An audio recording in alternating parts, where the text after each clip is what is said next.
this is your fixed position.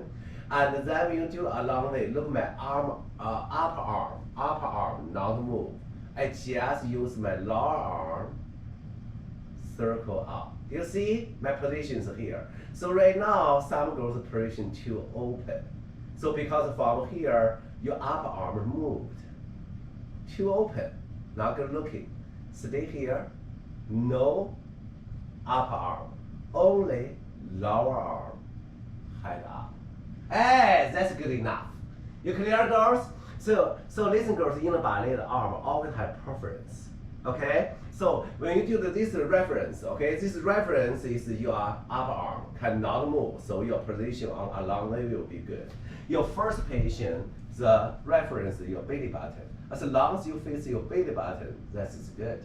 Yeah? Your second position, the reference is your hip bone.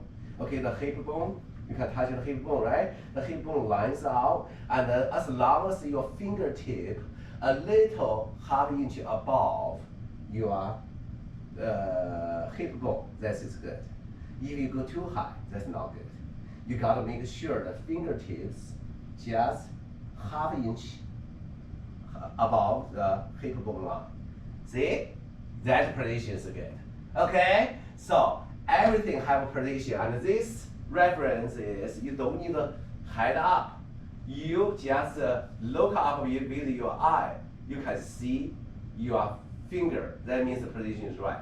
If you go here, you cannot see anymore. That means it's wrong. So listen, all arms have a reference, where to go and how to do the correct. Yeah? So that's the idea, okay? So you don't need a mirror. You also can really feel it. And then talking about this, okay, today I give you a little more talk. And then also your fixed position, okay? So look at me. If you want to think about your tailbone, if your tailbone not push forwards, okay? So this is called inside muscle. This inside muscle cannot come out. When you push your hips forwards, your inside muscle will come out, and here will be tight and squeezed. Yeah, if you now feel here squeezed, that means your tailbone not work. You clear? See, that's all I tell you by my means. Feel your muscle, adjust it. If you not feel that squeeze it, that means you now use your tailbone enough. Okay? So that's